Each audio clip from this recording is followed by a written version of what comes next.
오늘은 영원하신 아버지 하나님, 그의 아들 예수 그리스도 성신인데 아마 신의 구성원의 아버지와 아들까지 다루게 될 것 같아요. 만약에 시간이 나면 좀 더 다루고, 그리고 다음 주에는 성신, 전세, 창조, 타락 이런 순서로 쭉 나갑니다. 그래서 해당되는 이 교재는 여러분 쭉 한 번씩 읽어봐요. 쭉 한 번씩 읽어보고, 중요한 거는 여기서 강의를 들을 적에 주의 깊게 잘 듣는 겁니다. 일단 한번 읽어갖고 오면 제일 크게 도움받고, 우선 우리가 다뤄야 할 게 뭐냐면은 신의 구성원에 대해서 아버지와 아들과의 관계를 먼저 다루겠습니다. 그래서 제일 도움되는 건 뭐냐면은 요한복음에 있어요. 요한복음. 그래서 요한복음 1장 1절, 그 14절 두 개를 한번 같이 보죠. 그래서 요한복음 1장 1절, 14절 두 절을 같이 읽어봅시다. 자, 요한복음 1장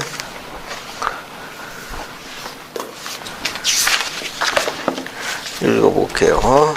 그래서 이중원 자매님이 1절, 14절 두 절 한 번 다 읽어봐요. 태초에 말씀이 계시니라. 이 말씀이 하나님과 함께 계셨으니 이 말씀은 곧 하나님이시니라. 말씀이 육신이 되어 우리 가운데 거하시며 우리가 그의 영광을 보니 아버지의 독생자의 영광이요 은혜와 진리가 충만하더라. 감사합니다. 같이 하죠. 여기 보세요. 자, 오늘 여기 같이 하면서 중요한 거 공부. 오늘서 먼저 뭘 공부하는가 하면은 구약, 먼저 공부할 건 구약의 하나님 여호와가 신약의 예수 그리스도와 동일이라는 걸 설명할 거예요. 이건 성경을 여는 열쇠고 신의 구성원을 이해하는 아주 중요한 교리가 돼요. 이게 구약의 하나님 여호와는 신약의 예수 그리스도와 동일이다. 신약의 예수 그리스도는 하나님의 아들이에요. 하나님의 아들. 구약의 하나님 여호와, 이것은 아브라함과 이삭과 야곱의 하나님으로 알려져 있을 뿐만 아니라 몰몬경 백성의 하나님, 몰몬경 백성의 하나님.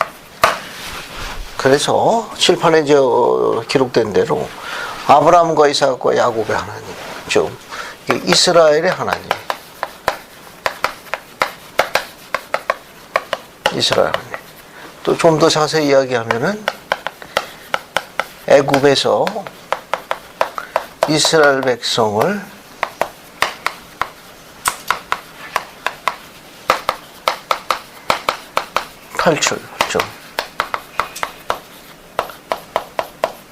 해방시킨 하나님이, 이 하나님은 우리가 구약의 하나님 여호라고 부르는데 바로 이분이 신약의 예수 그리스도, 하나님의 예수 그리스도 동일이라는 걸 증명하는 거예요.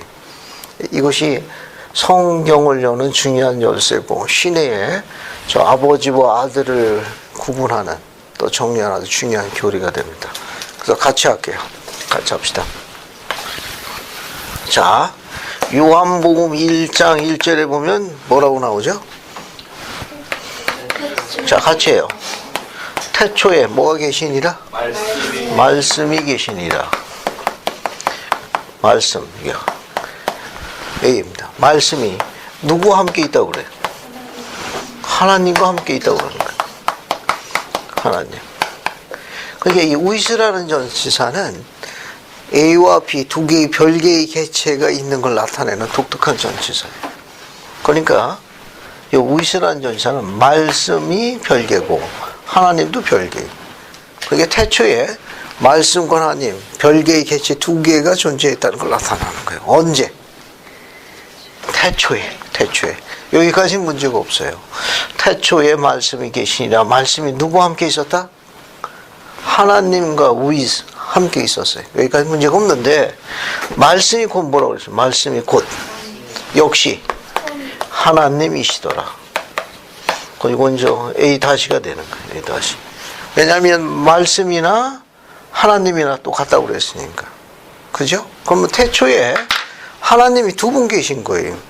지금 설명하고 있는 이것은 브루스 알 맥공기 장로님이 신약 교리 주의에서 설명한 걸 기준으로 합니다. 지금 이제 설명하는 이 내용은 자료가 어디 있느냐? 브루스 알 맥공기 장로님이라고 아주 교리에 밝으신 우리 12사도 정원에 한 그 사도님 한 분 계십니다. 그분이 쓰신 저서 중에 신약 교리 주의서라고 있어요. 거기에 보면 이 설명을 덧붙여주는 게 있습니다. 그걸 기준으로 설명하는 거예요. 자, 다시 봅시다. 그러면 태초에 하나님이 두 분이 언급되어 있죠? 1절에. 즉, 한 분은 말씀이 함께한 하나님이 계시는 거고. 그죠? 그 다음에 말씀 또한 뭡니까? 하나님이. 이렇게 두 분이 언급되어 있어요. 이게 태초에 말씀이 계셨는데 이 말씀이 하나님과 계셨다는 거예요. 이렇게 말씀이 함께한 하나님이 계시고 또 말씀 또한 뭡니까? 하나님이시라는 거예요. 그러니까 태초에 비의 하나님과 비 다시 하나님이 있다는 걸 언급하고 있는 거예요. 그러니까 여기 비와 A 다시 하나님은 같다 다르다. 한번 보세요. 여기 비의 하나님하고 A 다시 하나님은 같다 다르다. 다른 거예요. 신앙개조 1조 어떻게 되어 있죠? 우리는 영원하신 아버지 하나님과 그의 아들 예수 그리스도와 성신을 믿는다. 이렇게 신앙개조처럼 하나님이 한번 딱 언급되어 있으면은 고민을 안 하죠. 그냥 영원하신 하나님 아버지 그의 아들 예수 그리스도 성신입니다 하면 이게 아주 입장이 깨끗하게 정리가 되는데 요한복음 1장 1절은 그렇게 안 돼 있거든요. 요한복음 1장 1절에는 하나님이 두 분이 언급되어 있어요. 자, 지금부터 이것을 정리 한번 해봅시다. 그래서 제일 좋은 건 뭐냐면은 여기 14절이에요. 요한복음 1장 14절 보면 어떻게 되어 있어요? 말씀이 무엇이 돼요? 육신이 돼요. 같이 해요. 칠판에 같이 합시다. 칠판 보고. 말씀 육신이 돼요. 그 육신이 어디 거했습니까? 우리 가운데 거했죠. 우리 가운데 거하셨습니다. 우리 가운데 거하신 분이 어떤 분이에요? 그걸 뭐라고 나와 있습니까? 14절에. 거기 보면 14절 보면은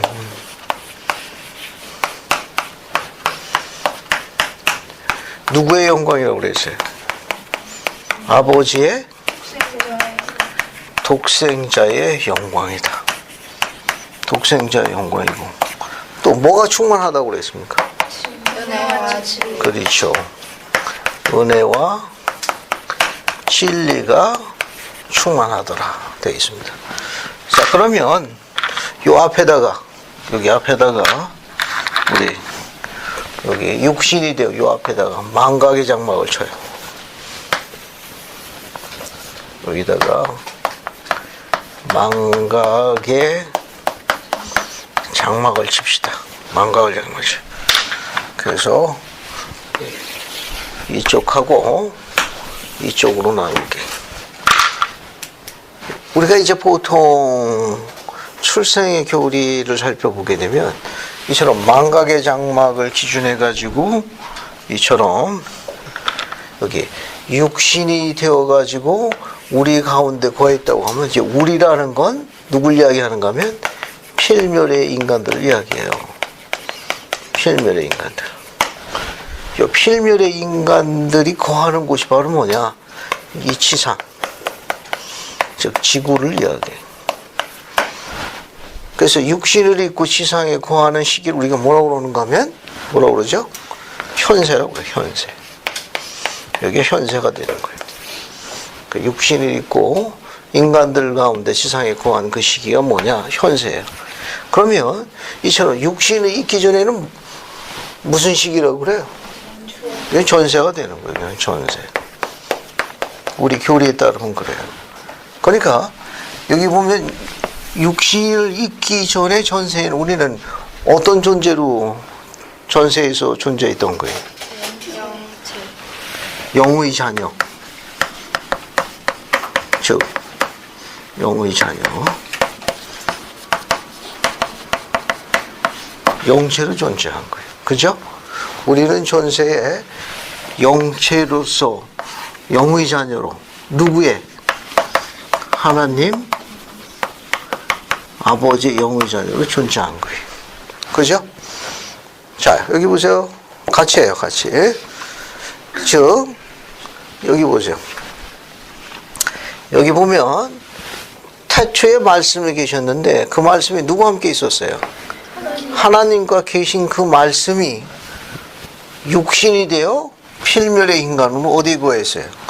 지상에 거했어요. 그 지상에 거한 그분을 뭐라고 기록되어 있는가 하면 요한이 아버지의 독생자라고 그랬어요. 바로 이분이 누구죠? 예수 그리스도. 예수 그리스도. 바로 이 그분이 예수 그리스도예요. 예수 그리스도께서 성육을 베푼시키고 언제예요?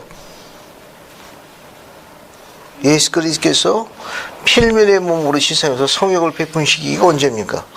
신약이에요. 신약 시기예요. 그래서 여기 뭐가 되어 있습니까? 신약의 예수 그리스도. 그러니까 예수님께서 성육을 베풀었던 현세는 어느 시기에 해당되느냐? 어느 시기에 해당됩니까? 신약 시기에 해당되는 거예요. 그죠? 그러면 예수님께서 육신을 잊기 전에 영체로 계실 때는 전세인 여기는 어느 시기에 해당되는 겁니까? 여기는 구약 시기에 해당되는 거예요. 구약에 해당되는 거예요. 자, 그러면 거꾸로 올라갑시다. 거꾸로 올라가요. 말씀이 육신이 되어 필멸의 몸을 지니시고 지상에서 성육을 베풀었던 그분을 아버지의 독생자라고 그랬어요. 그죠? 이 독생자가 바로 누구냐? 누구라고 그랬어요? 신약의 예수 그리스도. 이 아버지는 누가 되는 거예요? 여기 하나님의 아들이니까 그의 아들이니까 그리고 하나님의 아들이니까 하나님 뭐가 돼요? 아버지가 되는 거예요. 하나님 아버지. 자, 그럼 이제 쭉 올라가요. 태초에 말씀이 계시니라. 이 말씀하고 육신이 되어 지상에 거해서 아버지의 독생자 불림하고 지금 라인이 같은 라인 아니에요? 네. 그죠? 그러면 이 말씀은 곧 누가 되는 거예요? 곧 즉 예수 그리스도가 되는 거예요. 근데 예수 그리스도가 전세에서는 뭘로 계신 거예요? 영체로 계신 거예요. 그러니까 여기 말씀이라는 건 언제 전세에서 뭘로 계신 거예요? 영체로 계신 예수 그리스도를 나타내는 거예요. 예수 그리스도. 조금 전에 영의 자녀는 누구의 영의 자녀라고 그랬어요? 누가 함께 있었어요? 하나님 아버지. 말씀이 누가 함께 있었다고 그래요? 하나님. 그럼 이 하나님은 누구예요? 아버지. 그 누가 되는 거니까? 하나님 아버지가 되는 거예요. 하나님 아버지. 자, 처음부터 다시 합니다. 앞에 봐. 이거 재밌는 거예요. 앞에 봐. 도경이 잘 보고 있어? 네. 잘 봐요. 성경은 이렇게 돼 있어요. 요한복음 1장 1절에 태초에 말씀이 계시니라. 말씀이 하나님과 계셨나니. 메꾸기 장로님이 이렇게 설명했어요. 태초는 어디에 해당한다고 그랬죠? 전세. 전세에 누가? 영체로 계신 예수 그리스도가 전세 알겠습니까? 태초는 전세니까 태초는 전세에 영체로 계신 예수 그리스도가 누가 함께 있었다? 하나님 아버지와 함께 계셨느니라. 영체로 계신 예수 그리스도가 어떻게 됐어요? 육신을 입고 지상에 거하시니 아버지의 독생자 뭐라 불리우셨더라? 예수 그리스도라 불리우셨더라 라고 설명하셨어요. 됐죠? 그러면 예수님께서 육신이 있고 성육을 베푼 시기가 현세가 신약이면 육신이 있기 전에 영으로 있던 시기는 어디가 돼요? 구약이 되는 거예요. 여기 있는 말씀이 함께한 하나님은 누구라고 그랬어요? 하나님 아버지라고 지금 설명했습니다. 그러면 여기 하나님이 한 분 더 계시죠? 말씀이 곧 뭐라고 그랬어요? 하나님입니다. 이 말씀은 누구예요? 신약의 예수 그리스도예요. 그죠? 그러면 영체로 계신 예수 그리스도가 전세에서 계셨을 적에는 어느 시기냐? 구약 시기거든요. 그러면 구약의 하나님은 누가 되는 거예요? 여호와가 되는 거예요. 요 하나님은 구약의 하나님 누굴 이야기해요? 여호와를 이야기하는 거예요. 그래서 구약의 하나님 여호와가 뭘로 계셨던 거예요? 영체로 계셨던 거예요. 영체로 계셨던 구약의 하나님 여호와가 육신을 입고 지상에 오셨을 때는 아버지의 독생자 신약에 뭘로 불리는 거예요? 예수 그리스도예요. 그래서 구약의 하나님 여호와는 누구와 동일이네? 신약의 예수 그리스도와 동일이라는 교리. 이 교리가. 이건 우리 후기 정도 아니면 해석하기가 거의 어렵습니다. 얼마나 재밌어요. 1장 1절과 14절은 구약의 하나님 여호와가 신약의 예수 그리스도 동일이라는 걸 증거하고 있어요. 증거하고 있습니다. 됐죠? 자, 이제 하나씩 또 다른 거 하나씩 또 들어가 보겠습니다. 안으로 하나씩 조금씩 들어가 볼게요. 이제 뭘 공부하는가 하면은 여기 보면 이 독생자가 나와요. 그죠? 독생자가 나옵니다. 그게 독생자라고 불리우는 건 육신을 입는 거와 관련이 있어요. 그래서 예수님이 아들도 되고 아버지로 불리울 수 있는 이유가 있습니다. 그러니까 예수님이 아들도 되지만 뭐도 돼요? 아버지로 불리울 수 있는 이유가 있습니다. 그 첫 번째 이유가 육신과 관련이 있어요. 그게 아들이라고 불리우는 첫 번째 이유가 뭐냐면은 육신 때문에 그래요. 그래서 육적으로는 독생자라고 불리우십니다. 그래서 하나님의 아들이 돼요. 육적이라는 건 뭐냐? 육신을 입고 지상에 오셔서 성역을 베푸는 데 있어서 육신을 입는 과정에 있어서 독생자라고 불립니다. 아버지의 독생자예요. 그러면 또 두 번째 뭐가 있는가 하면은 창세 이전에 뭘로 계셨느냐? 뭘로 계셨어요? 영체로 계셨어요. 영의 자녀 중에 몇 번째로 칭을 받으셨나? 그래서 장자라고 그래요. 가장 먼저 칭을 받은 거예요. 그러니까 종훈이나 도경이에는 전세에서 가족관계를 따르면 예수님은 어떻게 돼요? 종훈이나 도경이한테는 큰 오빠가 되는 거예요. 맏오빠가 되는 거예요. 아버지에게는 맏아들이 되시는 거예요. 그래서 영적으로는 뭐가 되느냐? 장자가 되시는 거예요. 장자가 돼요. 이 독생자로 인해 가지고 그분이 우리의 구세주, 구속주가 되시는 거예요. 구속주가 되시는 거예요. 그럼 여기서 요 이제 아들로 불리우는 이유, 여기까지라. 아들로 불리우는 이유. 그러면 여기에 독생자가 있는데 독자하고 조금 달라요. 독생자하고 독자하고 확연히 다르죠. 독자는 두자고 독생자는 세자고 확연히 다르죠. 그렇죠? 그러니까 어떻게 다른가 한번 봅시다. 이 독자는 only son이라고 그래요. 유일한 아들. 아들이 하나뿐이 없는 거. 근데 이 독생자는 영문이 좀 달라요. 영문이. only. 비같은 son이라고 해요. 비같은. 독자는 only son이라고 그러는데 독생자는 only, 유일하게 비같은 태어난 아들 이렇게 되어 있어요. 그래서 여기 보면 우리 가운데 거했다고 할 때 우리는 어떤 인간이라고 그랬죠? 필멸의 인간이라고 그랬어요. 그죠? 이 필멸의 뜻이 뭐죠? 여기 필멸의 인간이라고 했는데. 맞아요.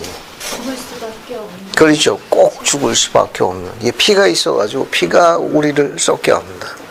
이게 죽게 돼 있어요. 꼭 죽을 수밖에 없는 그런 뜻입니다. 그래서 육신이 있고 지상에 오는 이 과정 우리가 뭐라고 그러는가 하면은 출생이라고 그래요. 이게 출생이라고 합니다. 자, 우리는 어떻게 출생했느냐? 아버지하고 어머니가 있어요. 그 어머니가 우리는 필멸의 어머니예요. 이거 필멸이니까 이걸 우리가 모틀 마더라고 그래요. 모틀. 죽을 수밖에 없는 그런 뜻이. 그 아버지도 역시 누구예요? 필멸의 아버지. 필멸의 아버지. 그래서 이걸 우리가 모틀 파더라고 그래요. 모틀 파더. 그래서 필멸의 아버지에게서 우리가 물려받은 게 뭐냐? 필멸성이에요. 필멸성. 죽을 수밖에 없다. 그런 능력을 갖고 지상에 옵니다. 또 어머니도 어떤 어머니인가 하면은 필멸의 어머니예요. 그래서 우리는 필멸의 아버지와 필멸성 가진 게 뭐만 갖고 있어요? 이 필멸성만 갖고 있는 어떠냐? 필멸의 자녀로 태어나는 거예요. 필멸의 자녀로. 따라서 육신이 있고 지상에 오는 출생 과정에 육신이 입는 과정에 필멸의 아버지에게서 뭘 물려받았어요? 필멸의 능력을 물려받았습니다. 또 필멸의 어머니에게서 뭘 물려받아요? 필멸성, 필멸의 능력을 받았기 때문에 필멸의 우리는 필멸이라는 속성만 갖고 있습니다. 말을 풀어 써볼게요.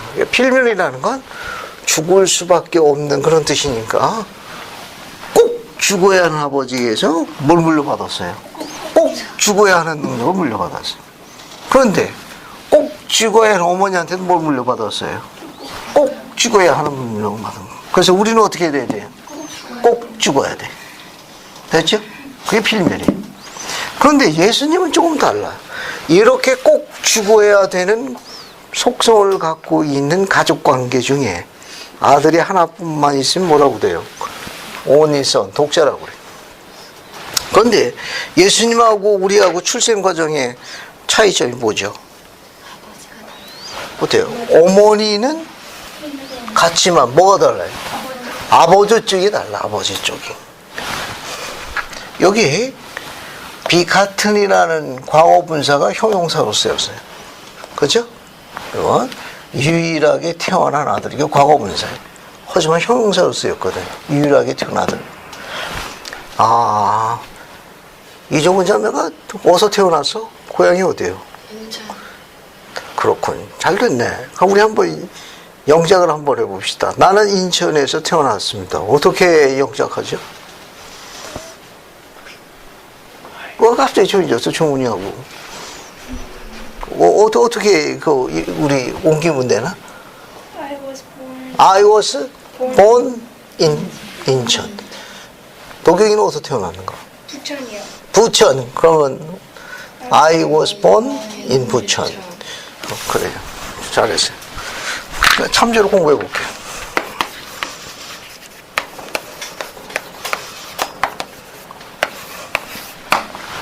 이 본이죠, 본.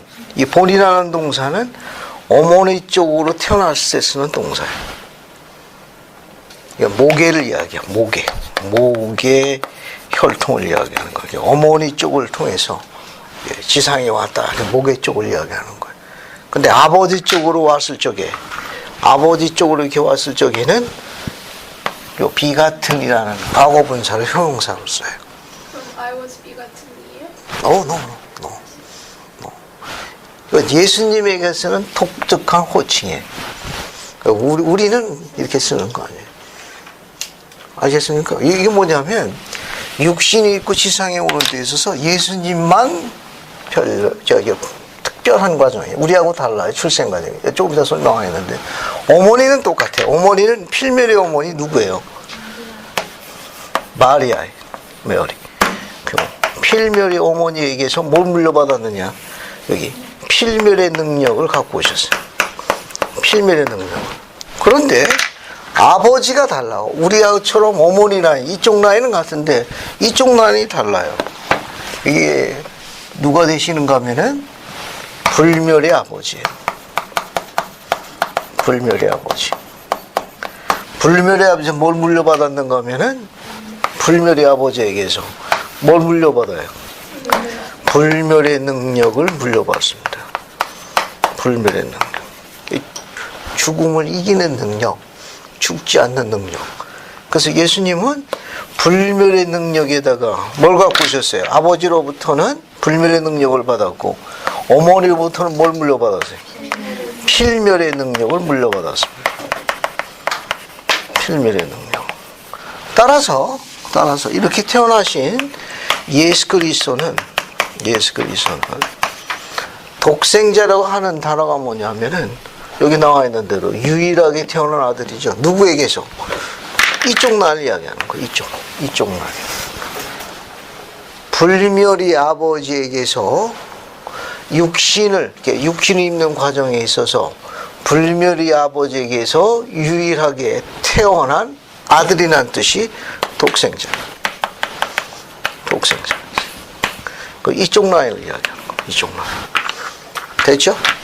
그게 우리 자녀들 사이, 아들 사이에는 이런 용어 잘 안 씁니다. 아들 하나뿐인데 제 독자예요. 이렇게 이야기하지 제 독생자입니다. 라고 설명을 안 한다는 거. 주님의 출생 과정에 있는 특별한 능력과 관련이 있어요. 그래서 이 독생자라는 이 뜻은 뭐냐 하면 여기 나와 있는 대로 즉 육신을 입고 지상에 오는 과정에 있어서 예수님을 제한 우리는 전부 필멸의 아버지와 필멸에 의해서 필멸의 능력만 갖고 왔어요. 그런데 예수님은 육신을 입고 지상에 오는 과정에 있어서 누구에게서? 불멸의 아버지에게서 육신의 특별한 능력을 갖고 태어난 유일한 아들이라는 뜻이 뭐예요? 독생자라는 뜻입니다. 됐죠? 그래서 육적으로는 뭐가 돼요? 육신을 입고 지상에 오음에 있어서 그런 뜻이에요. 독생자예요. 누구로부터 태어난 거예요? 불멸의 아버지에게서 유일하게 육신의 능력, 불멸의 능력을 입고 지상에 온 아들이란 뜻이 독생자가 되는 거예요. 됐죠? 이거 중요한 겁니다. 이게 아주 중요한 거예요. 그래서 이게 이제 육적으로는 이제 독생자의 뜻이 돼요. 앞에 봐요. 그럼 우리가 성경에서 한번 찾아봅시다. 이처럼 예수님이 이제 육신을 입고 지상에 오음에 있어서 불멸의 아버지에게서 유일하게 태어난 아들, 즉 불멸의 능력을 지닌 유일한 아들이라는 뜻이기 때문에 이 어머니부터 하는 필멸로 인해 가지고 예수님이 뭐 할 수 있어요? 목숨을 버릴 수도 있어요. 죽을 수 있다 그런 말이에요. 그러나 불멸의 아버지에서 뭘 받고 태어났어요? 불멸의 능력을 갖고 태어나셨기 때문에 죽음을 뭐 할 수도 있습니까? 승리할 수도 있어요. 그러니까 목숨을 다시 취할 수도 있습니다. 그래서 목숨을 스스로 버리는 능력을 필멸의 능력이라고 그러고 목숨을 다시 취할 수 있는 능력은 뭐라고 그래요? 불멸의 능력이라고 그래요. 그래서 예수님께서는 성령을 베푸실 적에 그렇게 선언하셨어요. 나는 내 아버지께서 이 특별한 능력을 받았나니 내가 스스로 버릴 수도 있고 다시 취할 수 있노라. 이것은 내 아버지에게서 내가 our father이 아닌 my father 내 아버지 받았노라. 그 내용이 어디 나오죠? 우리 요한복음에 있는데 요한복음 찾아볼까요? 자, 요한복음 10장 보세요. 요한복음 10장 17절 18절을 하도경자면요 한번 읽어봐요. 이게 재밌는 거예요. 자, 요한복음 10장이에요. 10장 17, 18절을 하도경자면 한번 읽어봐요.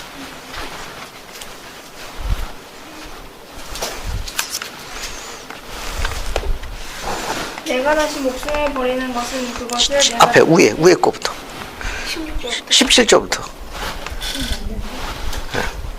내가 내 목숨을 버리는 것은 그것을 내가 다시 얻기 위함이니 이로 말미암아 아버지께서 나를 사랑하시느니라. 이를 내게서 빼앗는 자가 있는 것이 아니라 내가 스스로 버리노라. 나는 버릴 권세도 있고 다시 얻을 권세도 있으니 이 계명은 내 아버지에게서 받았노라 하시니라. 감사합니다. 거기 설명이 잘 나와 있네요. 그죠? 저 아버지께서 왜 날 사랑하시느냐. 그 이유는 내가 다시 목숨 얻기 위해서 목숨을 버립니다. 이를 내게서 빼앗는 자가 있는 것이 아니라 내가 스스로 보내라. 나는 버릴 권세도 있고. 이게 어디에 해당돼요? 버릴 권세. 필멸의 능력에 해당되고. 그 뒤에 또 뭐라고 나와 있습니까? 다시 얻을 권세가 있죠. 그 다시 얻을 권세는 어디에 해당돼요? 불멸의 능력에 해당되는 거예요. 누구한테 받은 거예요? My father. My father. 내 아버지에게서 받았다. 이게 불멸의 아버지에서 유일하게 불멸의 능력을 갖고 태어난 아들이라는 뜻이 뭐다? 독생자가 되는 거예요. 독생자. 자, 그 다음에 또 하나 봅시다. 또 우리가 이제 볼 게 또 하나 있어요. 여기. 그러면 여기 보게 되면 이 하나님이 누가 되는 거예요? 하나님? 아버지라고 그랬죠. 그죠? 그러면 여기 중간 보게 되면 여기 예수 그리스도는 하나님의 아들이에요. 그죠? 예수 그리스도는 누가 되는 거예요? 하나님의 아들입니다. 그래서 우리가 영문을 쓰면 son 뭐가 돼요? of God라고 그래요. 여기 하나님은 아버지를 이야기해요. 여기 나와요. 하나님을 아담어로 어떻게 호칭하죠? 그 거룩하신 사람이라는 그 말씀이 기록이 어디 나와 있습니까? 지금 정상호 형제님이 하나님의 아담어 호칭이 거룩하신 사람이라고 그랬는데 그 표현이 어디 나와요? 네? 어디 나옵니까? 한번 찾아볼까요?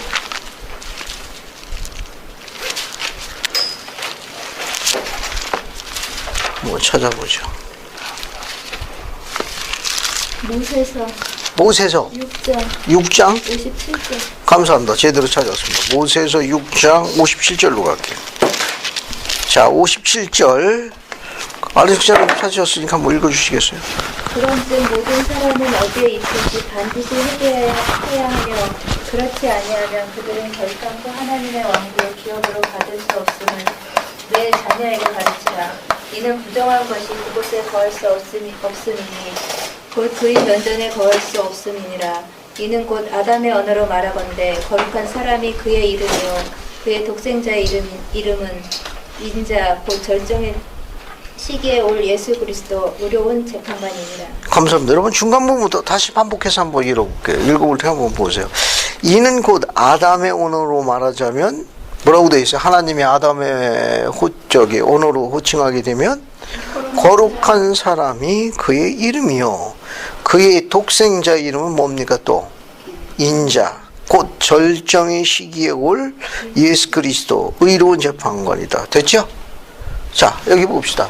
그러면 하나님을 아담어라고 했을 경우에는 뭘로 호칭한다고 그랬어요? 거룩하신 사람으로 부른답니다. 이 거룩하신 사람. 잘 보세요. 이 거룩하신 사람 표현이 대문자 man으로 써야 된다. 대문자 man. man of, 또 holiness도 대문자로. 그게 man of holiness라고 그래요. 거룩하신 사람을 하나님의 다른 호칭이라고 그래요. 그러면 하나님이나 거룩하신 사람이나 같은 분 아니에요? 그죠? 그럼 바꿔 쓰자고요. 이거 바꿔서요. 이거 밑으로 가서 바꿔 쓰자고. son, of, 요 가드 대신에 이걸 그대로 갖다 집어넣어요. 알겠어요? 그대로 집어넣어요. man, of, holiness. 이렇게 써도 되죠? 즉 하나님의 아들이나 거룩하신 사람의 아들이나 같은 표현이에요. 그죠? 그래 안 그래요? 근데 문장이 너무 길죠? 문장이 너무 길어. 뒤에 거 오브 호리니스를 생략해. 그럼 뭐만 남아요? 대문자 son 그 다음에 오브 맨. 됐어요? 성령의 일은 거룩한 사람의 아들. 이걸 우리가 뭐라고 번역해? 인자라고 번역하는 거예요. 인자. 지금 모세서 6장 50절에 인자가 있어요, 없어요? 됐죠? 그 인자는 그런 뜻이에요. 인자. 이거 뭐 인자하신 분, 참을성이 많으신 분 그런 뜻이 아니에요. 알겠습니까? 이거는 성령의 일은 거룩하신 사람의 아들의 약자예요. 그 표현이. 그 Son of Man. 인자라는 뜻은 성령의 일은 거룩하신 분의 아들이라는 뜻, 인자라는 뜻이. 이것도 모세에서 나와 있는 기록이 아니면 설명하기 어렵습니다. 반드시 이 Son하고 Man은 대문자로 써야 돼요. 소문자로 쓰면 인간의 아들이 되는 거예요. 우리 인간. 소문자로 쓰게 되면 인간의 아들이 되고 반드시 대문자로 써야만 예수 그리스도에 대한 또 다른 하나의 호칭이 되는 거예요. 아버지 아들 관계도 이해하겠죠. 됐죠?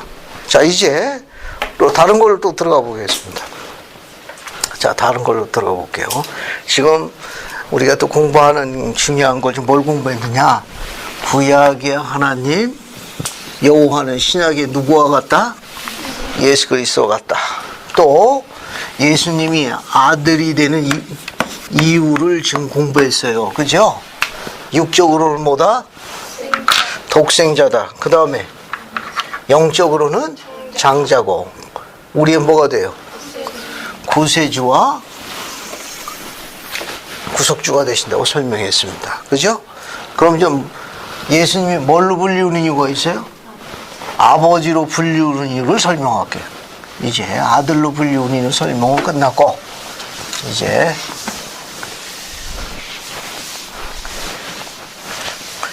예수 그리스도가 아버지로 불리우는 이유를 찾아봅시다. 아버지로 불리우는 이유 세 가지가 있어요. 그래서 첫 번째 제일 많이 쓰는 게 뭐냐면 만물의 창조주예요. 만물의 창조주. 만물의 창조주입니다. 그래서 경전에는 만물의 창조주이기 때문에 경전에 이렇게 설명해요. 하늘과 땅에 영원하신 아버지라고 호칭해요. 영원하신 아버지. 여기 하늘과 땅에라는 용어가 들어가면 영원하신 아버지는 누굴 이야기한다? 예수 그리스도를 지칭하는 거예요. 칠판 봐요. 이게 없이 영원하신 아버지는 누굴 지칭해요? 하나님 아버지 이야기하는 거예요. 알겠어요? 그런데 그 앞에 뭐가 붙으면은 하늘과 땅에라는 게 붙으면은 누굴 이야기한다? 아들 예수 그리스도를 지칭하는 설명이에요. 됐죠? 그게 저 문장 봐죠. 여기 앞에 영원하신 아버지 하나님이라고 되어 있잖아요. 저건 엘로힘을 이야기하는 거예요. 그런데 그 앞에 뭐가 붙으면은 하늘과 땅에 영원하신 아버지 하면 만물의 창조이신 누굴 이야기한다? 예수님을 지칭하는 표현이에요. 그래서 아버지라고 불리울 수 있는 첫 번째 이유 뭐가 있다? 만물의 창조주며 하늘과 땅에 영원하신 아버지를 불리운다. 됐죠? 우리가 갖고 있는 뭡니까? 그 요한복음에도 설명이 잠시 나와 있어요. 자, 요한복음 한번 볼까요? 요한복음 1장 3절 한번 봐요. 요한복음 1장 3절. 그래서 3절하고 10절 한번 볼게요. 우리 요한복음에도 1장이 뭐라고 되어 있냐? 3절하고 10절에서. 문병관 형제님 3절 10절 두 절 한번 다 읽어봐요. 만물이 그로 말미암아 지은 바 되었으니 지은 것이 하나도 그가 없이는 된 것이 없느니라. 그가 세상에 계셨으며 세상은 그로 말미암아 지은 바 되었을 때 세상이 그를 알지 못하였고. 됐습니다. 거기에 설명이 잘 나와 있죠. 그리고 뭡니까? 우리가 갖고 있는 또 다른 부분에도 이 설명들이 또 많이 나와 있어요. 이거는 그래서 보고 두 번째 뭘 보는가 하면은 두 번째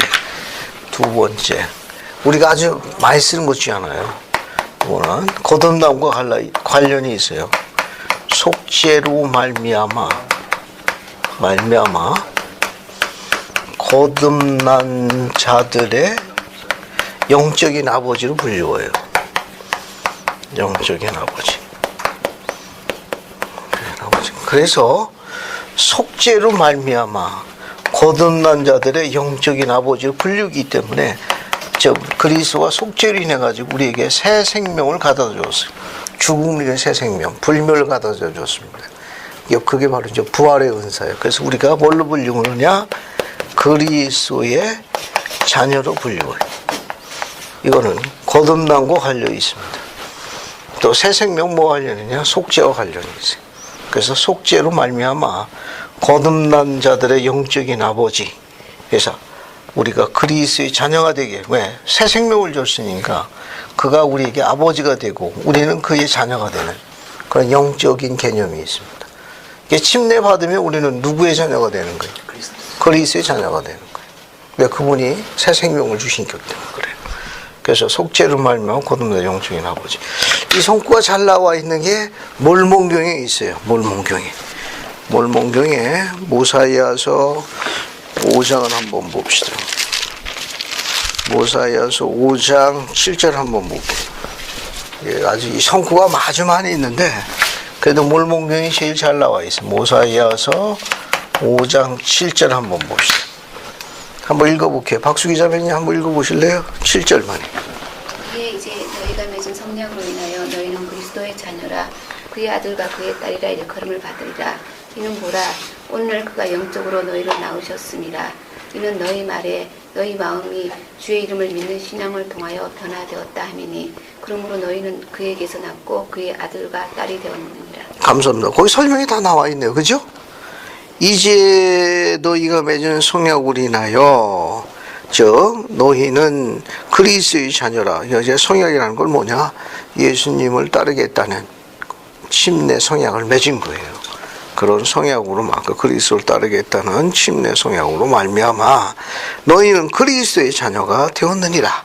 그의 아들과 그의 딸이라 일컬음을 받으리니 이는 오늘날 그가 영적으로 너희를 낳으셨습니다.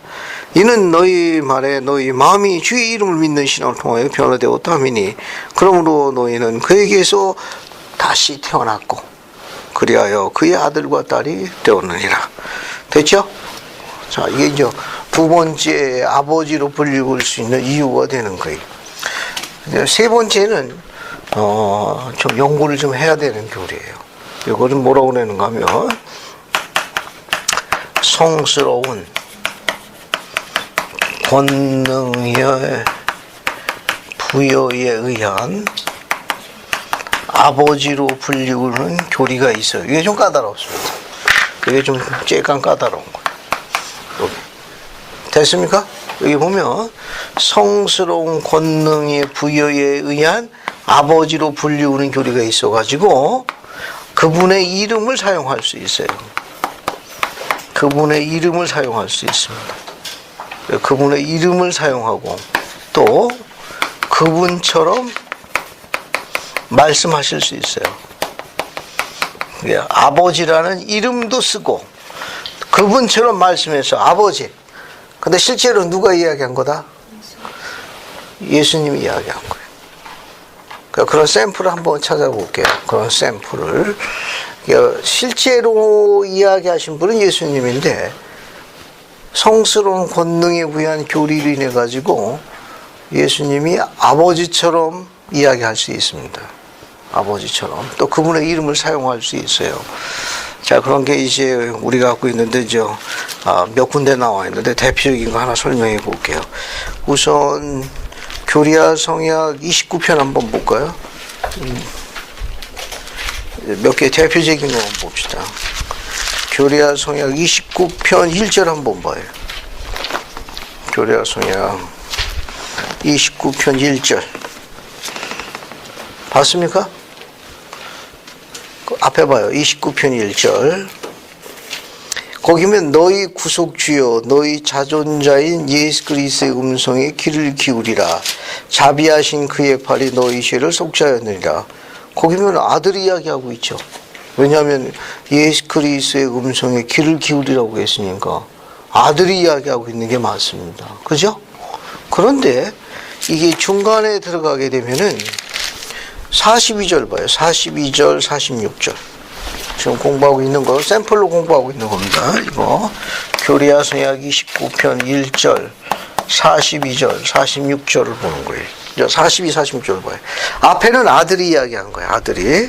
이제 42절 봅시다. 한번 읽어볼게요. 이종훈 자매님 42절, 46절 두 절 다 읽어봐요. 그러나 보라 내가 너희에게 이르노니 나 주 하나님은 아담과 그 씨에게 나의 독생자의 이름을 믿는 신앙을 통한 회개와 구속을 그들에게 선포하도록 나 주 하나님이 천사들을 보낼 때까지 그들이 현세적 사망으로 죽지 않게 하였느니라. 그러나 보라 내가 너희에게 이르노니 어린아이는 세상의 기초가 놓일 때부터 나의 독생자를 통하여 구속함을 받았느니라. 감사합니다. 우리 42절 보게 되면 거기 보세요. 나 주 하나님은 아담과 그 씨에게 나의 독생자의 이름을 믿는 신앙을 통한 회개와 해가지고 아버지처럼 이야기하고 있어요. 내 독생자, 내 아들을 믿는 신앙을 통해 가지고 또 46절 보면 역시 마찬가지입니다. 나의 아들 독생자를 통해서 구속함을 얻었느니라. 아버지처럼 이야기하고 있죠. 아버지의 이름을 써가지고 그죠? 근데 실제로는 누가 이야기하고 있는 겁니까? 예수 그리스도가 이야기하고 있는 거예요. 또 다른 거 하나 볼게요. 모세서로 갑시다. 모세서 1장. 이건 이제 교리야성에서 살펴본 거고, 그 다음에는 이제 모세서 1장을 한번 살펴볼게요. 모세서 1장 1절과 2절 한번 봅시다. 그 다음에 이제 32, 33절을 같이 비교해 볼게요.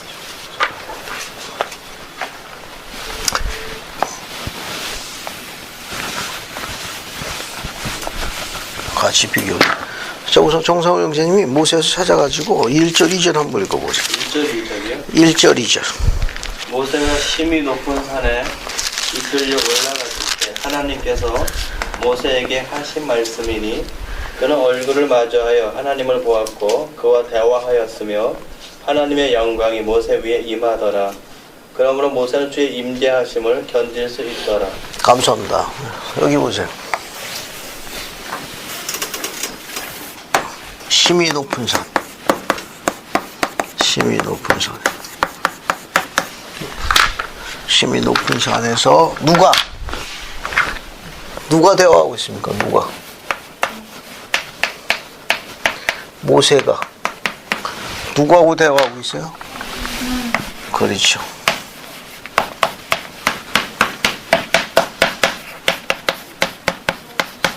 하나님과 대화하고 있죠. 그러면 여기 보세요.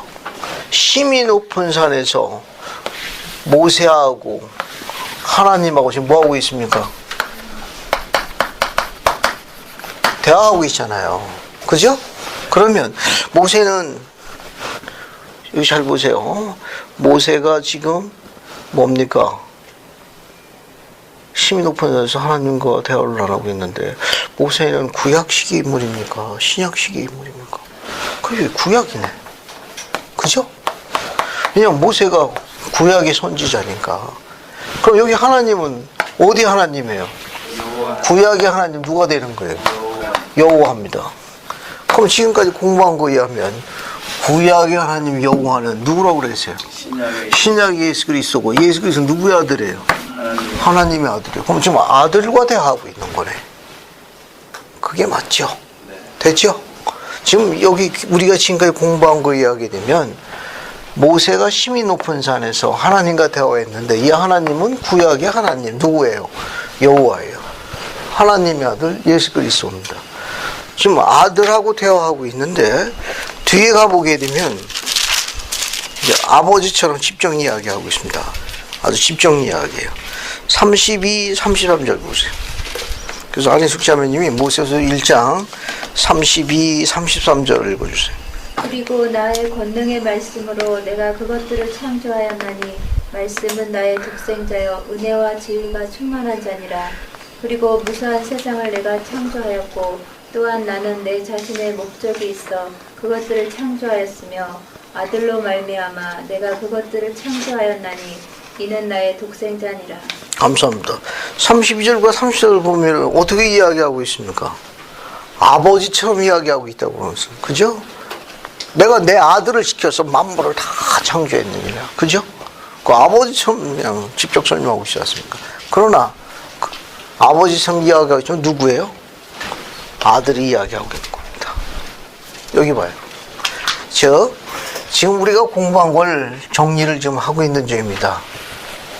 구약의 하나님 여호와는 누구와 동일이다? 신약의 예수 그리스도와 동일이라는 걸 설명했습니다. 또 신약의 예수 그리스도 하나님의 아들, 그분은 어때요? 아들도 되지만 뭐도 될 수 있습니까? 아버지로도 불릴 수 있어요. 그죠? 아들로 불릴 수 있는 이유 세 가지를 공부했습니다. 육적으로는 뭐다? 독생자요. 장자, 영적으로는 장자다. 또 그래서 독생자에서 우리 뭐가 돼요? 구속주가 됩니다. 또 아들 예수 그리스도는 또 뭐라고 불릴 수 있습니까? 아버지로 불릴 수 있는 세 가지 교리를 공부했어요. 첫 번째가 뭐죠? 만물의 창조주며 하늘과 땅의 영원하신 아버지라는 겁니다. 그 다음에 속죄로 말미암아 거듭난 자들이 뭐가 돼요? 영적인 아버지가 돼요. 그 다음에 요즘 까다롭다고 그랬어요. 또 뭐가 됩니까? 성스러운 권능의 부여에 의한 뭐로 된다? 아버지로 불린다. 그래서 아들이지만 그분의 이름을 사용할 수 있고 그분처럼 뭐 할 수 있다? 말씀할 수 있다. 됐죠? 지금 신의 구성을 공부하면서 지금 아주 중요한 교리를 공부하고 있습니다. 하나 더 설명할게요. 자, 그러면 구약의 하나님 여호와가 신약의 예수 그리스도와 동일이라고 그랬는데 십자가에 달려서서 돌아가셨다가 3일 만에 부활하신 분이 누구예요? 예수 그리스도죠. 그런데 신약의 예수 그리스도와 지금 뭘 공부한 겁니까? 구약의 하나님 여호와 뭐라고 그랬어요? 동일이라고 설명했으니까 직접 설명하자는 거 알겠어요? 구약의 하나님 여호와가 앞으로 있을 일이에요. 십자가에 매달려서 돌아가셨다가 3일 만에 부활하는 건 앞으로 있을 일이에요. 그죠? 근데 같은 분이니까 실제로 하신 분은 예수 그리스도지만 여호와와 같은 분이라고 그랬으니까 직접 설명하자는 거예요. 구약의 하나님 여호와 알겠어요? 이스라엘 하나님 아브라함과 이삭과 야곱의 하나님이 십자가에 들리시고 매달렸다가 3일 만에 부활하셨더라. 이렇게 직접 설명하자고 봅니다. 그렇게 설명해도 됩니까? 생명의 시장이 없나요? 무슨 질문인지 지금 이해하셨죠? 왜냐하면 이제 동일이라고 했으니까 실제로 십자가에 들리셔서 매달리셨다가 돌아가셔서 설명을 부활하신 분은 예수 그리스도예요. 하나님의 아들. 그런데 지금까지 공부한 교리에 의하게 되면 구약의 하나님 여호와가 같다고 그랬으니까 이분이 앞으로 있을 일이에요. 영체로 계신 거고 여기는 필미의 몸으로 계신 거고 그죠? 직접 설명하자는 거예요. 아주 복잡하게 생각하는 거예요. 지금 동일이라고 설명하는데 저 한참 설명했잖아요. 그냥 다이렉트로 직접 설명하자는 겁니다. 구약의 하나님 여호와가 들리우시고 십자가에 매달렸다가 돌아가셨다가 3일 만에 부활했다. 그러면 같은 분이네. 이해할 수 있거든. 그렇게 설명해도 되냐? 어때요? 그런 귀절이 있나요? 어디 있습니까? 이파이전서에 그렇죠. 니파이전서로 몰몬계의 선지자는 그냥 설명했습니다. 어디 나옵니까? 그 내용이? 19장 니파이전서 19장 10절. 이거 찾아볼게요. 직접 설명했습니다. 니파이전서 19장 10절을 볼게요. 니파이전서 19장 10절로 갑시다. 자, 정성호 형제님 찾으셨으니까 한번 크게 읽어보세요. 또 우리 조상의 하나님과 그에 의해 애굽에서 속박에서 인도되어 나왔으며 또한 광야에서 보존된 우리 조상의 하나님 참으로 아브라함과 이삭의 하나님 그리고 야곱의 하나님은 천사의 말대로 자신을 사람으로서 악인들의 손에 내어주사 지노크의 말대로 들리우실 것이요 미움의 말대로 십자가에 못 박히실 것이요 사흘 동안의 어둠의 관을 말아 지노스의 말대로 무덤에 묻히실 것이라. 이 사흘 동안의 어둠은 그의 죽으심에 대하여 바다의 섬들에 살게 될 자들에게 주어지는 더욱 특별히 이스라엘의 집에 속한 자들에 주어지는 표적이 되리라. 감사합니다. 거기 보면 앞에 직접 설명했어요. 그걸 보게 되면 우리 조상의 하나님 곧 그에 의해 애굽에서 속박에서 인도되어 나왔으며 또한 광야에서 보존된 우리 조상의 하나님 바꿔 설명했습니다. 참으로 아브라함과 이삭과의 하나님 그리고 야곱의 하나님이 어떻게 됐습니까? 천사의 말대로 어때요? 자신을 사람으로서 악인들 손에 내어주시고 이 몰몬교에 나와 있는 선지자 이름들이에요. 알겠습니까? 이건 라반의 로세판에만 언급되어 있습니다. 이분들의 성역에 대한 기록은 제한되어 있어서 현재로서는 알려져 있지 않습니다. 지노크의 말대로 들려올 것이요. 니움의 말대로 십자가에 못 박히실 것이요. 사흘 동안의 어둠에 관해 말한 지누스의 말대로 무덤에 묻히실 것이라. 그죠? 어때요? 몰몬경에 언급되어 있는 요 선지자들 누가 있습니까? 지노크, 니움, 지누스는 어때요? 그냥 예수 그리스도 설명한 게 아니라 구약의 하나님 여호와가 십자가에 들려오시고 매달리시고 돌아가셨다가 사명하고 직접 설명했습니다. 됐죠? 아주 직접 설명했습니다. 이거는. 그래서 리파이전서 19장 10절은 그런 의미에서 중요한 위치와 내용을 갖고 있다는 거. 됐죠? 자, 이제 또 우리가 또 뭘 공부해 보는가 하면은, 자, 이제 또 몇 가지 또 공부할 게 또 있습니다. 이거 이제 설명이 됐고요. 이제 몰몬경의 선지자들은 그냥 다이렉트로 직접 설명했습니다. 자, 여기 보세요. 선지자 조셉 스미스의 가르침에서 의한 하나님의 속성 7가지 요소가 있습니다.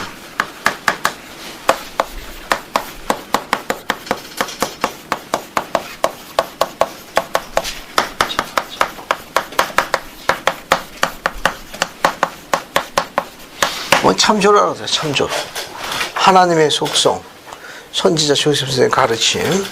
이건 이제 어디서 따왔는가 하면은 신앙 강화라는 책이 있어요. 혹은 신앙 강자라고도 알려져 있습니다. 이게 선지자께서 가르친 내용 중에 있습니다.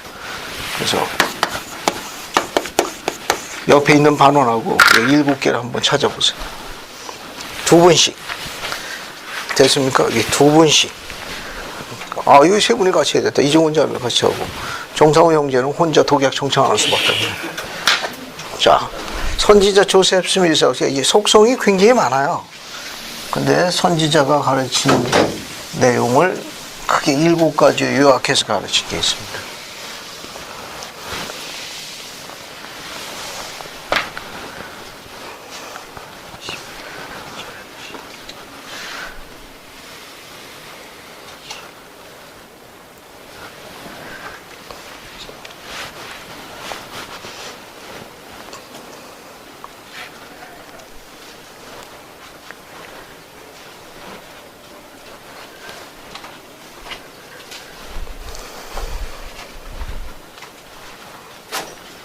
한번 찾아보십시오.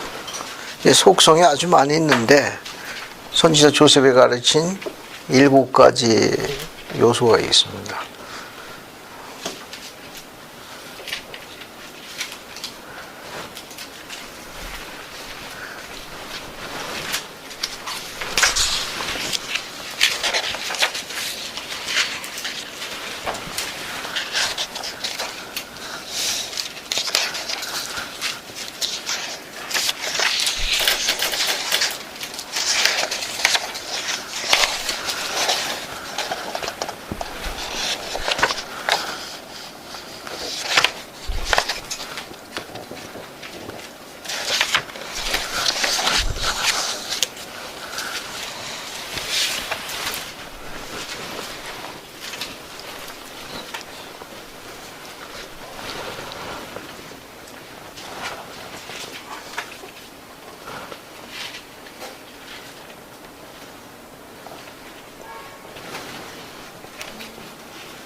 아니 찾아보라고 그랬더니 어떻게 침묵만 흐르고 있습니까?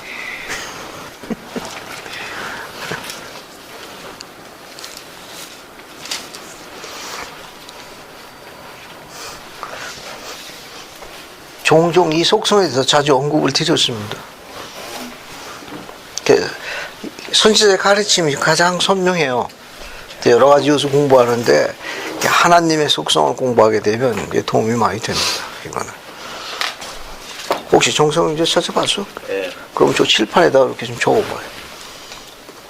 가지고 와서 직접 칠판에다 적어.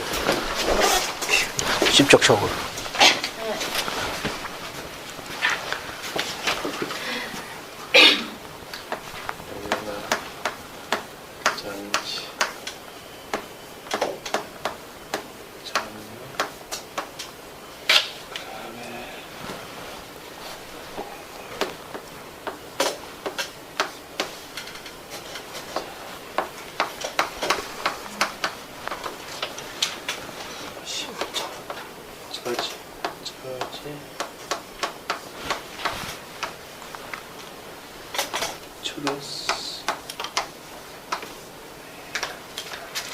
체로티요. 자애. 자애. 그래서 잘 썼어. 잘 찾았네. 박수자매님 기억납니까? 안희숙 자매님 자주 본 것 같지 않아요? 도경이는 처음 보는 것 같지? 종훈이도 자주 본 거고. 따라서 하십시오. 전지, 전능, 공의, 자비, 심판, 진리, 자애. 이 하나님의 7가지 속성입니다. 굉장히 많아요. 근데 이게 가장 설명하기가 좋습니다. 가장 설명이 좋은. 하나님은 이런 속성을 갖고 계세요. 우리도 이 성품을 닮아야 됩니다. 전지가 무슨 뜻이죠? 전지.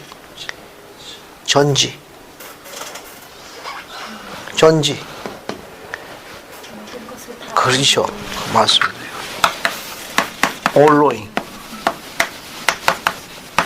모든 걸 다 아시는 거예요. 하나님은 모르시는 게 없다는 거예요.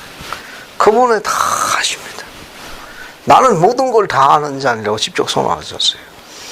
여러분 이 부분은 경전안내에서 전지 찾으면 나와요. 또 참조성고 다 따라 나옵니다. 우리 경전안내서에 전지 찾으면 다 나와요. 됐죠? 참조성고 그렇게 참조하시면 됩니다. 전지라는 건 하나님은 다 아신다. 하나님은 모르시는 것이 없다. 그분은 처음과 끝을 다 아십니다. 전능은 뭡니까? All power.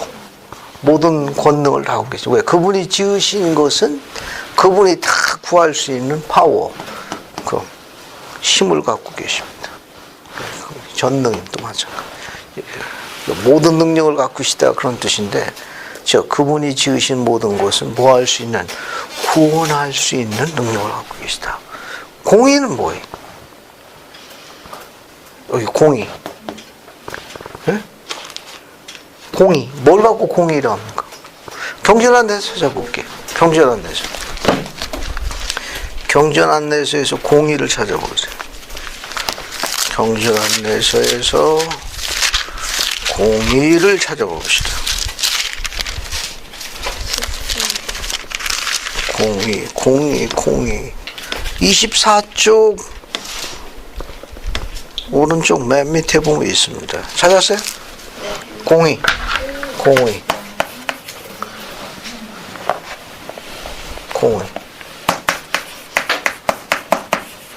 justice라고 되어 있죠. 공의. 거기 한번 볼까요? 거기 뭐라고 나왔습니까? 안희숙 자매님 한번 앞에 거까지만 읽어보세요. 의로운 생각과 행동에 대한 축복과 회개하지 않은 죄에 대한 형벌의 틀림없는 결과. 공의는 하나님의 율법을 어길 때마다 벌을 요구하는 영원한 율법이다. 감사합니다. 공의라는 것은 하나님의 율법 어길 때마다 뭘 요구합니까? 형벌을 요구하는 율법이 공의예요.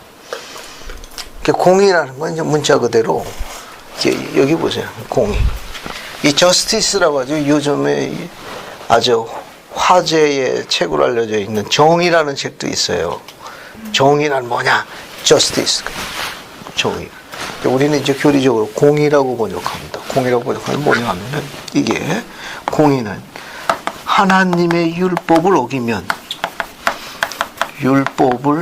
어기면은 뭘 요구합니까? 형벌을 요구하는 거예요. 이게 공의입니다. 그럼 예를 들어서 하나님의 율법을 어기면 불순종하면은 형벌을 받는 거고, 만약에 순종하면 어떻게 되는 거예요? 축복을 받는 거예요. 이게 공의예요. 이게 공의라는 거는 계명에 순종하면 축복을 받는 거고, 계명의 근거로는 축복을 받는 거고, 그 율법을 어기면 어떻게 돼요? 형벌을 받는 거예요. 그래서 공의라는 게 공의로운 거예요. 계명을 지키면 계명의 근거로는 복을 받는 거고, 계명을 어기게 되면 거기에 대한 형벌의 대가를 치러야 합니다. 공의로운 거죠. 그죠? 예를 들어가지고 이제 병관이가 숙제를 잘해오면 어떻습니까? 선생님이 칭찬해 주죠. 근데 숙제 안 해오면 어떻게 합니까? 맴매하죠. 공의로운 거예요. justice. 공의라는 건 뭘 요구하느냐? 율법을 어기면 형벌을 요구해요. 공의는 그렇습니다. 아담이 범법해가지고 동산에서 쫓겨났죠. 그래서 형벌이 임했습니다. 육체적 사망과 영적 사망에 형벌을 요구하는 거예요. 그 자비는 뭡니까? 자비는 찾아봅시다. 경전안에서 또 자비 찾아봐야죠. 경전안에서 또 자비 찾아요. 자비. 경전안에서 또 자비를 찾습니다. 자비가 꼭 숨었네. 245쪽에 있네요. 그죠? 네, 245쪽. 찾았습니까? 그래서 이종원 자매님 앞에 부분 읽어봐요. 다정함, 긍휼 그리고 용서의 정신. 자비는 하나님의 속성 가운데 하나이다. 예수 그리스도는 그의 속죄 희생을 통하여 우리에게 자비를 베푸신다. 감사합니다. 거기 보면 자비, 머시라고 그래요. 머시. 자비. 머시라고 하는데 거기 뭐라고 나와 있는가 하면 다정함, 긍휼, 그리고 용서의 정신. 거기 설명이 나와 있죠. 자비는 하나님의 속성 가운데 하나이다. 그 보세요. 예수 그리스도는 우리에게 자비를 베푸는데 뭘 통해서? 속죄 희생을 통해서 우리에게 자비를 베풉니다. 그죠? 여기 봐요. 공의는 우리에게 뭘 요구하느냐? 형벌을 요구하는 거예요. 공의는 우리에게 벌을 요구하지만 자비는 어떻습니까? 공의의 형벌을 어떻게 해요? 상세해 주는 거예요. 조건을 충족시켜 주는 거예요. 뭘로 충족시켜 주느냐? 그리스도의 뭡니까? 속죄를 통해 가지고 충족한 거예요. 그래서 그 형벌을 누가 대신 지고 갔어요? 예수님이 대신 지고 가셨습니다. 그래서 우리는 아담의 범법으로 인한 영적, 육체적 사망에 관련되어져 있는 이게 형벌을 누가 충족시켰느냐? 십자가에 달리신 예수님의 속죄로 인해 가지고 그걸 충족시켰습니다. 공의의 요구를 그리스도의 자비로 충족시켰어요. 그게 바로 뭐냐? 속죄라는 거예요. 그러니까 속죄가 그렇게 중요한 거예요. 자, 그 다음에 이제 넘어갑시다. 앞으로 또 계속 설명할 수 있는 기회가 나와요. 심판. 뭐 더 설명 안 해도 알겠죠. 우리는 언젠가 어디에 가야 됩니까? 우리의 행위에 따른 뭘 받아야 돼요? 심판을 받으러 그분 면전에 가야 됩니다. 심판이 없으면 좋겠죠. 심판. 그 다음에 이제 여기 투루스라고 그래요. 투루스. 뭐 또 참이라고. 하나님의 속성 중에 진리, 참이라는 속성이 있습니다. 어떤 개념이죠? 이 개념은?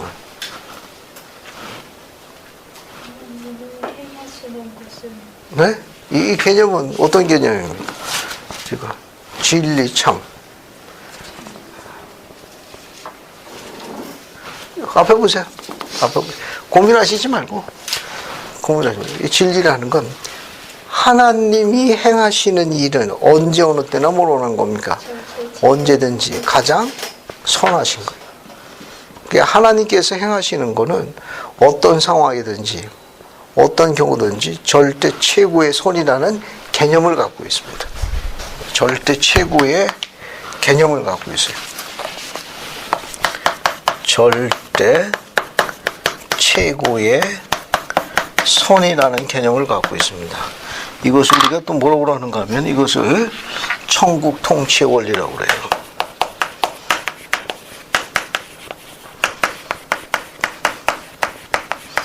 천국 통치의 원리라고. 그래서 하나님께서 하시는 일이나 그분께서 요구하시는 거는 언제 어느 장소든지 어떤 경우를 하든지 절대 최고의 손이라는 거예요. 우리가 갖고 있는 구약의 기준에서 아주 쉽게 인용할 수 있는 게 있죠. 살인하지 말라죠. 그죠? 자녀를 우상숭배 제물로 바치지 말라고 그랬는데 여호와께서는 아브라함에게 뭘 요구했습니까? 그죠? 아브라함의 아들 독자 누구를? 이삭을 희생물을 요구하셨잖아요. 그죠? 그러니까 가장 그것을 협요하시는 여호와께서 요구하셨지만 아들을 바치는 게 뭐예요? 절대 최고의 손이라는 개념입니다. 십계명에 보면은 살인하지 말라는 계명이 분명히 들어가 있죠. 그런데 니파이는 나반의 목을 어떻게 했습니까? 나반의 목을.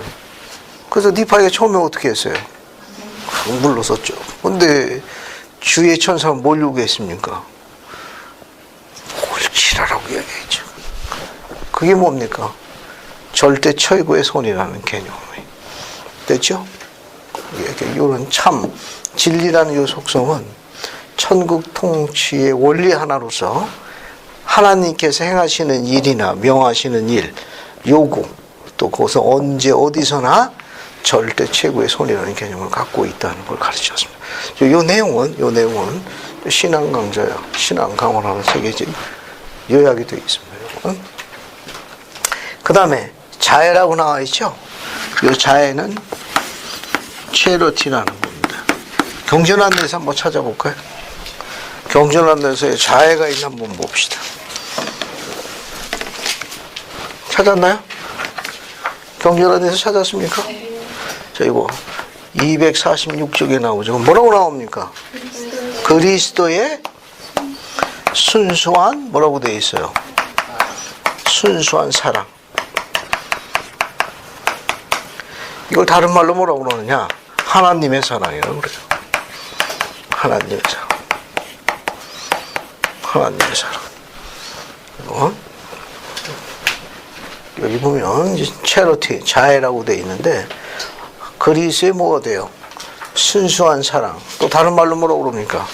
하나님의 사랑이라고 그래요. 여기 그리스의 순수한, 이 순수한 뜻이 뭐죠? 이거 그렇죠.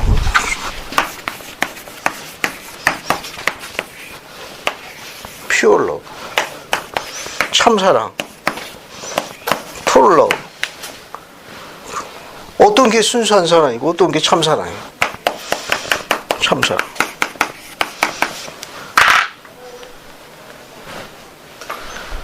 여러분 우리 경전안내서에 그리스의 순수한 사랑 해가지고 참조성구가 뭐가 나와 있나요?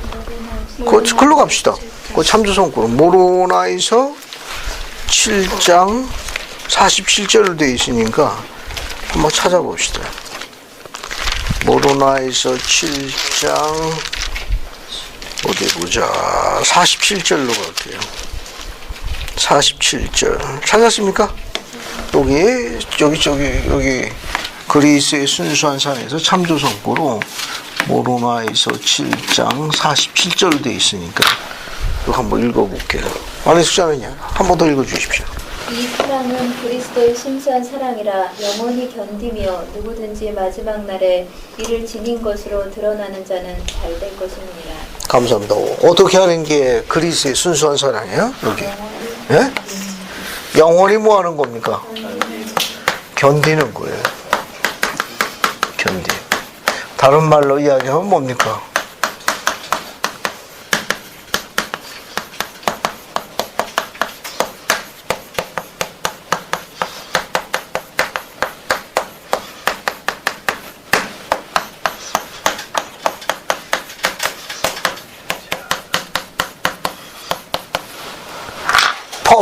퍼펙트. 완벽한 겁니다. 완전한 거예요. 온전한 사랑이란 뭐냐? 온전하게 참는 거예요. 온전하게 견디는 겁니다. 언제까지? forever, 영원히. 이제 하나님의 속성이에요. 하나님의 속성. 이게 온전한 사랑은 뭘 이야기하느냐? 하나님의 사랑. 그리스도의 순수한 사랑이라는 거. 영원히 견디는 거예요. 아주 온전하게 참고 견디는 겁니다. 그걸 우리가 온전하고 완전한 그렇게 사랑으로 일컫는다. 이렇게 설명할 수가 있네요. 자, 지금까지 저 설명을 쭉 했습니다. 설명을 쭉 했어요. 그죠? 그래서 여러분, 유인물 보세요. 유인물 보고 정리하게. 유인물 보고 정리하겠습니다. 유인물 봤죠? 여기 유인물 보세요. 유인물. 이 해당되는 유인물 빈칸에 관련되어 있는 것은 앞뒤 전 어딘가에는 전부 다 정확한 길라잡이 답이 다 있어요. 됐죠? 여기 보세요. 우선 여기 보십시오. 뭘 보시는가 하면은 태초부터 보세요. 태초. 복습하는 겁니다. 봤어요? 네. 태초에 말씀이 계시나 태초는 어디를 이야기한다? 그 밑에 어디를 이야기하는 거예요? 이 세상의 시작을 이야기하는 거니까 전세를 언급합니다. 우리 사이클만 따지는 거예요. 우리 사이클만. 됐죠? 그 다음 위로 올라갑니다. 위로 올라가. 이 말씀 찾았어요? 네. 자, 이 말씀이 옆으로 쭉 갑니다. 망각의 장막을 건너서 출생하는 거예요. 이게 육신이 되어는 출생을 나타나는데 2번 보세요. 육적으로는 뭐가 됩니까? 독생자가 되는 거예요. 됐죠? 그 다음에 육신이 뭐가 돼요? 우리 가운데 우리는 어떤 인간을 이야기해요? 필멸의 인간. 필멸의 인간이 거하는 곳이 어디예요? 필멸의 세상 곧 뭐가 됩니까? 지상 지구에 거했어요. 그때 요한은 아버지의 독생자의 영광이라고 불렀죠? 이 독생자가 누가 돼요? 우리의 뭐가 되는 겁니까? 그렇죠. 구세주, 구속주가 되고 그게 하나님의 아들이니까 아버지는 누가 돼요? 영원하신 하나님 아버지입니다. 그래서 아버지의 독생자는 여기 7번 여기 맨 밑에 거 뭐가 돼요? 예수 그리스도가 됩니다. 하나님의 아들이라고 불리고 또 뭐라고도 불리운다? 인자는 의미가 뭐라고 그랬죠? 선하고 맨이 다 대문자로 되어 있죠. 그래서 성령에 이르신 거룩하신 사람의 아들에 대한 설명이다. 됐죠? 그 다음에 이제 이쪽으로 가면 되죠. 이쪽으로. 좌측편 가면 말씀 보세요. 말씀은 이제 전세에서 뭘로 계신 거예요? 예수 그리스도가. 영체로 계신 거예요. 그죠? 영체로 계신 누굴 이야기합니까? 예수 그리스도 이야기하는 거예요. 그래서 거기 보면 장자라고 불리우죠? 그 영적으로는 뭐가 됩니까? 장자가 되는 거예요. 됐죠? 자, 그 다음에 이제 전세에서 말씀이 또 뭐였습니까? 여기 보세요. 말씀이 뭐였어요? 하나님이셨죠? 옆으로 따라가요.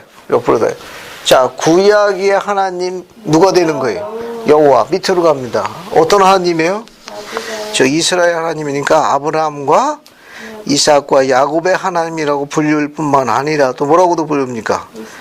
이스라엘 하나님, 이스라엘 거룩하시니. 그 다음에 그죠? 몰몬경 니파의 백성의 하나님으로 알려져 있다. 됐죠? 자, 그 다음에 여기 보세요. 맨 밑에 거 요거 여기 보시면 구약의 하나님 누구는? 여호와는 신약의 누구와 같다? 예수 그리스도와 동일인입니다. 됐죠? 이 정도 보시면 돼요. 이 정도 보시고 칠판 보세요.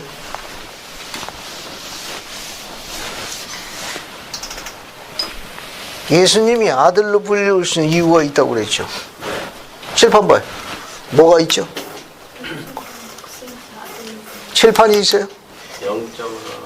아니 여기 뭐 기억나는 건 뭐 있어요? 예수님이 아버지로 부를 수 있는 세 가지 이유가 있다고 그랬는데 만물의 창조주인데 어떤 아버지다? 하늘과 땅의 영원하신 아버지. 두 번째는 속죄로 말미암아 거듭난 자들의 영적인 아버지. 그래서 우리는 침례라는 성약을 통해서 거듭나기는 누구의 자녀가 된다? 그리스도의 자녀가 된다. 세 번째 성스러운 권능 부여에 의한 아버지라고 불리우시다. 그것 때문에 아버지의 이름을 사용할 수도 있고 아버지처럼 이야기한다. 마지막 여기 보세요. 끝난 것 같이 하나 더 남았습니다. 여기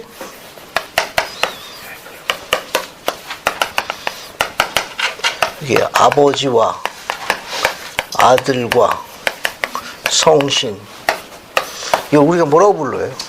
신해라고 불러요. 신해라고 불러요. 신해라고 불리는데 이게 아버지와 아들은 별개의 개체예요. 그죠? 이게 별개의 개체입니다. 이분이 별개의 개체지만 한 하나님으로 불리고 있어요. 한 하나님으로 별개의 개체지만 한 하나님으로 해가지고 원 God 한 하나님으로 불릴 수 있어요. 몰몬경에서 하나 봅시다. 몰몬경 앞에 여기 소개가 있어요. 소개. 자, 세 목격자의 증인해가지고 여기 보세요. 세 목격자의 증인 맨 마지막 줄 여기 찾았어요? 네. 찾아봐요. 세 목격자의 증인 맨 마지막 줄. 맨 마지막 줄 봐요. 찾았습니까? 거기 뭐라고 되어 있어요? 영광이 한 하나님이신 아버지 아들과 성신께 함께 있을지어다. 그렇게 되어 있죠? 찾았죠? 거기 지금 설명한 거에 보면은 아버지가 아들과 따로따로 있는데요. 어떻게 해서 이 아버지와 아들과 이 어떻게 한 하나님이 됩니까? 물론 성신까지 포함해도 돼요. 성신까지 포함해도. 신의 구성원들 다 하나님입니다. 왜? 아버지와 아들은 두 개의 별개의 개체고 성신은 영적 존재며 영의 인격체예요. 그 설명은 다음 주에 할 겁니다. 어떻게 해서 두 분은 별개의 개체고 한 분은 영적 존재인데 어떻게 해서 이분들이 원 가드 한 하나님으로 불리우죠? 인간을 구원하기 위한 목적과 뜻과 수단을 위해 감사합니다. 하도영자매 이해했나요? 그렇지. 앞에 봐요. 아버지하고 엄마하고는 별개의 개체죠. 도경아 안 그래? 네. 아빠하고 엄마하고는 별개의 개체 아닌가? 근데 두 분이 언제 하나가 되시지? 이 두 분이 언제 하나로 합쳐지느냐고. 하나로 뭉쳐진 때가 언제야? 결혼할 때? 결혼할 때 끝! 결혼하면 누가 생기지? 자녀. 자녀가 잘 되고 행복하게 될 때는 아버지의 마음과 뜻이나 능력이나 엄마의 마음과 능력이나 뜻이 어때? 두 분이? 같은 거예요. 이해하겠지? 하나님도 마찬가지예요. 하나님도. 두 분이 별개의 개체고 영적 존재지만 이 신의 구성원의 세 분이 사람들에게 불멸과 영생을 가져다 주어 구원하는 마음이나 뜻이나 목적과 능력에 있어서 뭐가 되는 거예요? 하나가 된다는 뜻이죠. 원가다는 뜻이. 됐습니까? 이 신혜가 세 분으로 구성되어 있지만 하나야 하나. 뭐가? 사람의 자녀들에게 불멸과 영생을 가져다 주어 그들이 아버지처럼 영생을 얻도록 하는 마음과 뜻과 목적이나 모든 능력과 권세와 권능에 있어서 뭐가 된다는 거예요? 원, 하나라는 뜻이. 도경이 이해가 됐지? 네. 물론 두 분은 별개의 것이야. 하지만 도경이가 잘 되도록 하는 마음과 뜻과 또 도와주고자 하는 능력과 모든 수단에 있어서 어떻게 되는 거예요? 원, 하나가 된다는 뜻입니다. 됐죠? 자, 여러분 뒷장을 좀 보시면은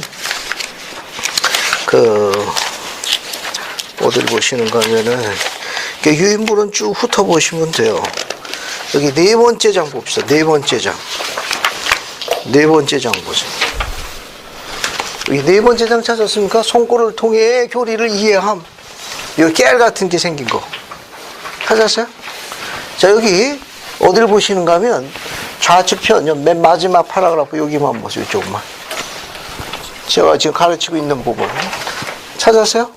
거기 보시면은 1910년 6월 30일에 교회의 제1회장단과 12사 정원에는 이 교리에 대해 구체적으로 설명했다. 그 미주신 것만 봅시다. 그리스도는 세 가지 면에서 뭘로 묘사된다? 아버지로 묘사된다. 거기 보면 그는 만물의 창조주요. 따라서 많은 성구에서 하늘과 땅의 영원하신 아버지로 언급되어 있다. 참조성구 보시면 되겠습니다. 두 번째, 그는 그의 대속의 희생을 받아들이고 그의 영원한 복음에 순종하기라는 그의 성약한 모든 자의 뭐가 된다? 아버지가 된다. 건너뛰고 마지막으로 그는 성스러운 권능을 물려받은 아버지이다. 이것은 구세주께서 충만한 권능을 받았으며 그의 아버지의 위임을 받은 대표자이며 아버지의 뜻을 수행하는 자로서 아들이 행한 것은 무엇이든지 영원히 메워주는 효력을 가지고 있다는 걸 의미한다. 왜냐하면 그것은 아버지에 의해 선택된 대행자에서 수행되는 것이기 때문이다. 됐죠? 이렇게. 그 다음에 이제 건너뛰고 옆에 거 이 중간 보세요. 중간. 작은 활자체 9번이라고 적혀 있어요. 찾았습니까? 네. 자, 여기 보면 아들에게 이 성스러운 권능을 부여하는 것은 그가 글자 그대로 아버지 아들이 될 수 있게 하고 이런 의미에서 아버지와 아들은 한 하나님이시여 하늘과 땅에 원하신 아버지가 될 수도 있다. 건너뛰고 맨 마지막 보세요. 맨 마지막 12번이라고 쓴 거 찾았어요? 작은 번호 12번. 구세주의 속죄하심을 받아들이고 기꺼이 그와 성약을 맺어 침례를 받음으로 그의 계명을 지키고자 하는 모든 사람은 그의 자손으로 헤아림을 받게 된다. 그는 그의 선지자의 말에 귀를 기울여 그의 대속 사업을 믿고 그의 용서하심을 열심으로 구하는 모든 자들이 뭐가 된다? 영적인 아버지가 된다. 됐죠? 그 다음 밑에 거. 요 친필 워드 프로세스로 된 걸 보세요. 봤어요?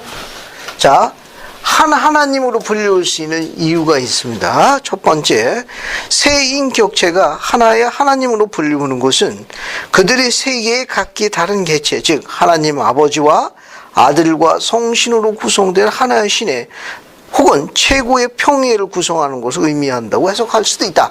우선 세 분은 구성되어 있지만 하나의 최고 평의라는 뜻에서 시스템으로 하나라는 뜻도 될 수도 있다. 밑에 거 우리 제일 많이 쓰는 건 두 번째예요. 마음과 행동에 있어서 하나, 즉 권세와 지혜와 합일성에서 똑같다고 보고 있다. 그러므로 그분들의 의지를 수행하는 성신과 함께 그들은 하나의 하나님 혹은 하나의 관리 협의체, 즉 평의라고 할 수 있다. 됐죠? 자, 앞에 보세요. 원가드라는 건 아까 이야기한 대로 하나의 평의를 구성되어 있는 시스템이기도 하지만 그 시스템은 어떤 시스템이냐? 사람의 자녀들에게 불멸과 영생을 가져다 주어 영생을 얻도록 하고자 하는 그분들의 목적과 뜻과 수단과 능력에 있어서 뭐라는 겁니까? 하나라는 개념을 갖고 있어요. 이렇게 해서 오늘은 아버지와 아들과의 관계를 설명했습니다. 다음 주는 성신으로 들어갈 거예요. 그래서 전세 잠깐 공부하고 창조 타락 순서로 이어질 테니까 쭉 흩어서 한번 읽어갖고 오십시오. 예수 그리스도 합니다. 아멘.